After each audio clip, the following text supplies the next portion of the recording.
doctora Crispi respecto a lo que mencionó el doctor Conk, que es esta decisión que toma el Hospital Van Buren de agrandar la morgue, de sumar 2 contenedores para aumentar la capacidad de almacenamiento del recinto. Y además el oficio de la Seremi de Salud de Valparaíso, lo estoy leyendo, para agilizar el retiro de pacientes fallecidos.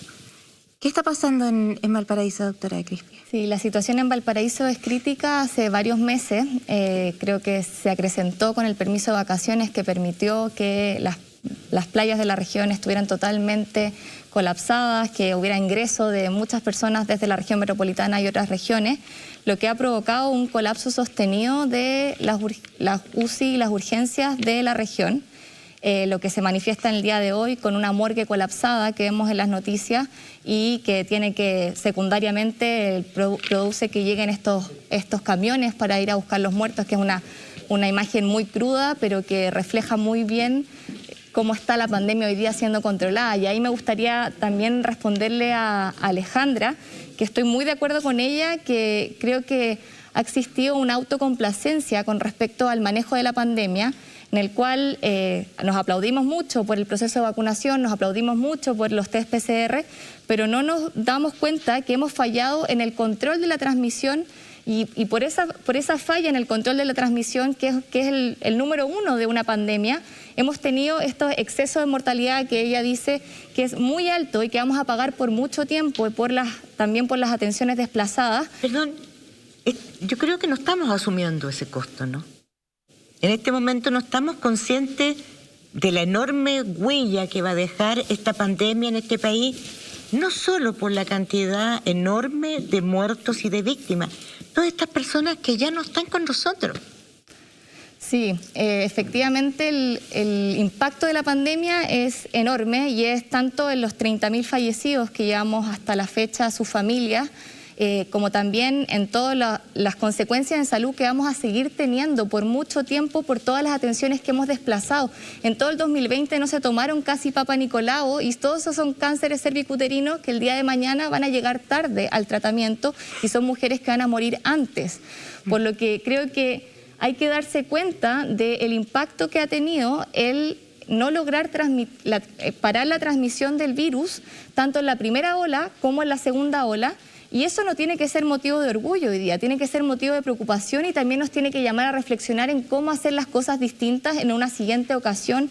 Yo creo que es muy importante que haya una mayor incorporación de la opinión de los expertos, del Consejo Asesor, de las sociedades científicas en la toma de decisión, porque realmente todas las decisiones que ocurren para llegar a este momento son inentendibles por el mundo sanitario, son entendibles por mis colegas que hoy día están haciéndose cargo de la sobrecarga del sistema asistencial por tanto tiempo. Yo creo que si faltan imágenes, la imagen de una morgue en que se debe, una morgue que se debe agrandar, me parece que no hay manera más clara de observar, manera más trágica, más brutal de observar lo que está ocurriendo en este momento. Y la doctora Crispi apuntó al permiso de vacaciones, que es una de las cuestiones en la conversación. Yo quiero preguntarle al doctor Conk por otra medida que se tomó, que fue la intención de retomar un año escolar con ciertas clases presenciales. Y esto solo se detiene cuando los casos son muy altos y además tenemos al menos un deceso de una niña. Entonces comprendemos que hay un PIMS y que este síndrome, que es un derivado del COVID, en la medida en que haya más casos COVID, como hoy día tenemos, vamos a tener más casos de este síndrome. Pero además el hecho, y esta es la pregunta, de haber enviado en la medida de lo posible a niños y niñas a clases presenciales, ¿no genera también un aumento de otros virus sinciciales, de otras enfermedades respiratorias que quizás no tuvimos el año pasado porque el año no alcanzó a empezar? Y por lo tanto, la población más joven escolar no está enfrentando un riesgo extra en este momento en Chile. Mira, lo que tú graficas es efectivamente lo que hay que ver. Hoy día tenemos muchos casos de PIMS, que para la gente que no lo sabe es una enfermedad inflamatoria sistémica que le da a los niños posterior a la infección del COVID y pueden haberse contagiado de manera asintomática, nunca haber presentado síntomas y hasta 6 semanas después presentar un exantema, coloración rojita, los inyectados, síntomas gastrointestinales, y si no se identifica por su médico pueden fallecer. Y eso es lo que ha ocurrido hoy día en Chile. Estos riesgos los papás lo están asumiendo cada vez que mandan a su hijo al colegio. Eso hay que decirlo claramente. Si yo mando a mis niños al colegio, tengo el riesgo de que se contagie. La primera semana que abrimos los colegios, tuvimos 50 colegios contagiados.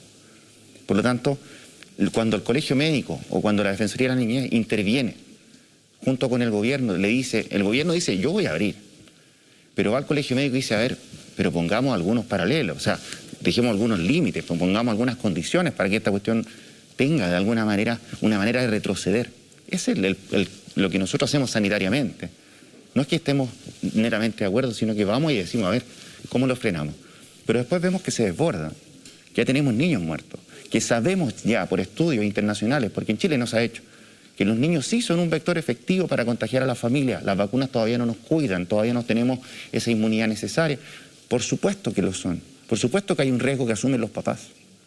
Si asumimos ese riesgo, entonces el gobierno tiene que asumir la responsabilidad de presionar por abrir los colegios en medio de una oleada gigante, en donde no hay más camas, en donde el año pasado los hospitales de niños se transformaron para manejar adultos. Yo tuve en algún minuto que hacer clases a pediatras de cómo manejar adultos. Y hoy día estamos en una situación peor que esa. Pero una pregunta, cuando se decide abrir el año escolar, enviar a niños y niñas a clases presenciales, estábamos a ¿cuántas semanas de esta crisis? ¿1, 2, Estábamos 3? Fue los primeros días de marzo. Sí. ¿Y en ese momento la autoridad no sabía que nos encaminábamos a este número récord de contagios? Yo creo que, bueno, primero hay que aclarar que el PIMS es una enfermedad que es o sea, una manifestación del COVID que es trágica, pero es inusual en términos que le da a muy pocos de los niños infectados, de un 0,3% va a presentar esta manifestación. Y con respecto a la vuelta a clases, creo que se tomaron una serie de medidas desafortunadas que boicotearon una vuelta a clases que podría haber sido mucho mejor. Desde el Colegio Médico planteamos que la vuelta a clases tenía que ser en fase 3, que era en sintonía con el Consejo Asesor, que eran comunas fase 3, fase 4. Hagamos un piloto, montemos todas las estrategias, todos los protocolos para que evitar al máximo, porque la vuelta a clases es algo que muchos países han hecho en situaciones epidemiológicas complejas, pero necesita de protocolos muy finos para evitar los contagios, necesita protocolos de brotes para qué pasa si un niño se contagia, qué hacemos, necesita capacitación de los profesores, la vacunación de los profesores ahora también es fundamental, de los profesores y profesoras de riesgo. Sin embargo, el gobierno opta por esta vuelta a clases de todos los colegios en fase 2, que resulta media, y hoy día, bueno, en cuarentena tenemos la gran mayoría de los colegios cerrados, por lo que creo que fue una estrategia fallida. Ahí hubo una falta de espacios de participación de los actores que creo que tenemos que aprender de todas estas estrategias equivocadas, como cuando no se incluyen a los actores clave es probable que fallen. Y creo que tenemos que trabajar para futuro poder abrir los colegios con protocolos claros, con todas las medidas de mitigación, ya que la infancia está sufriendo mucho con la pérdida de clases presenciales y eso es algo que tenemos que reconocer. O sea, el espacio escolar es un espacio de cuidado para muchos, insustituible. Que nunca vamos a terminar de ver quizás esos efectos. O sea, han disminuido, por ejemplo, las denuncias de abuso sexual infantil que se realizaban en los colegios, por lo que estamos no pesquisando casos de abuso sexual infantil, así de grave es. Por lo que creo que como país nos deberíamos poner de acuerdo para priorizar la vuelta a clase. Ahora en este momento es imposible, pero en un futuro tener todos los protocolos y todas las medidas para que la vuelta a clase sea la actividad número 1 que priorizamos y no suceda que tenemos los malls abiertos, tenemos los casinos de juego abiertos, tenemos los gimnasios abiertos, todas actividades de mucho riesgo y los niños no pueden ir al colegio porque eso provoca este desastre en términos de los contagios. Bueno, yo voy a hacer la última pregunta. Y quiero centrarme en la trazabilidad, en lo que viene, en lo urgente, ¿no? Una de las cosas que escuché fue que la gente se niega a decir muchos de los contactos estrechos porque tienen que hacer cuarentena y los empleadores no facilitan esas cuarentenas.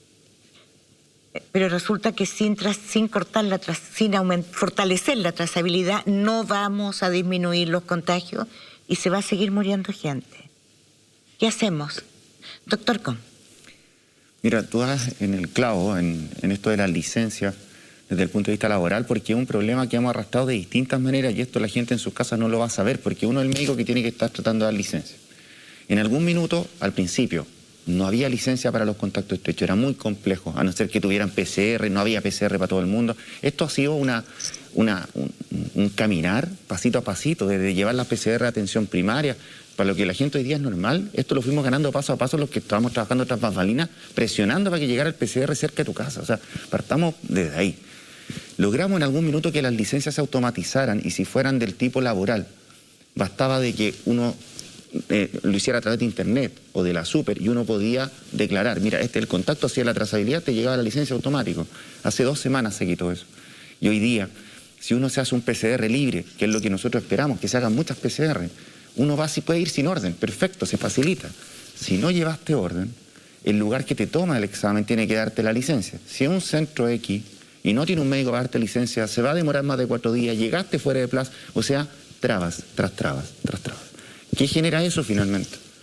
Que esa persona que está contagiada, con sus contactos siguen, porque tienen que seguir trabajando, porque no pueden quedarse en la casa. O sea, está privilegiando el funcionamiento de la economía nuevamente, porque no estamos de verdad atacando el fondo del problema de la trazabilidad. Por supuesto. Bueno, doctor Con, doctora Crispi, yo quiero darles las gracias y darles las gracias a través de ustedes en este momento tan dramático, ¿no? Y tan de inflexión. A todos los médicos, a todo el personal de salud, que no son solamente los médicos, exacto, que están hoy día haciendo lo imposible, lo posible y lo imposible, por mantener este servicio de calidad que yo creo que a todo el país lo ha emocionado. Porque si hay menos muertos es gracias a los médicos que hoy día están en las clínicas y en los hospitales, en todas partes, atendiendo con un amor y una convicción que no hace más que emocionarnos y ser muy agradecidos y no olvidar que mañana tenemos que fortalecer este servicio de salud de Arica a Magallanes, que se les pague como corresponde, que haya cursos de especialidad y que haya un sistema de salud público fortalecido. Quiero agradecer 15 segundos a ustedes, a la gente en sus casas, porque si no es por ustedes, que se están cuidando, que nos siguen escuchando, que aunque nos vean mucho y se aburran, o que sientan de que el gobierno nos protege muy poco y que finalmente la responsabilidad es nuestra como ciudadanos, lo siguen haciendo. Acabamos de soportar una cuarentena 2 días completa donde nadie pudo salir. Estamos viviendo esto que no sabemos cuándo va a acabar y la verdad es que hoy día la responsabilidad, cuando se la pasen en sus manos, usted es el real agente para que no haya más contagiados. Nadie más que usted, que su familia, cuídese, cuide a su familia. Nosotros estamos aquí para seguir ayudando, vamos a estar siempre. Y agradezco la instancia de poder también retribuirle a la gente y decirle a ustedes quién realmente va a hacer que esta pandemia se lleve menos vidas. También me gustaría tomarme unos segundos con respecto a lo último que dijiste de testeo, trazabilidad y aislamiento. Creo que es clave que en este momento de la pandemia nos tomemos con seriedad esa estrategia y creo que ahí la invitación al Ministerio de Salud, al gobierno en general, de fortalecer la estrategia y tener una estrategia de estándar internacional para que podamos frenar los contagios es clave y también a la ciudadanía a participar de la estrategia de testeo, trazabilidad y aislamiento, a testearse frente al primer síntoma rápidamente, a develar todos los contactos y también a los empleadores a permitir que se tomen todas las licencias y las cuarentenas que sean necesarias, porque realmente lo que estamos viendo hoy día en los hospitales es una situación crítica que no permite ningún error ni contagio evitable más. Gracias, doctora Crispi, gracias, doctor Con. Gracias a usted. Y le vamos a hacer el homenaje a quien corresponde, ¿no? Aquellos que están, como usted dijo, doctor Con, en sus casas, enfrentando nuevos confinamientos, nuevas zozobras.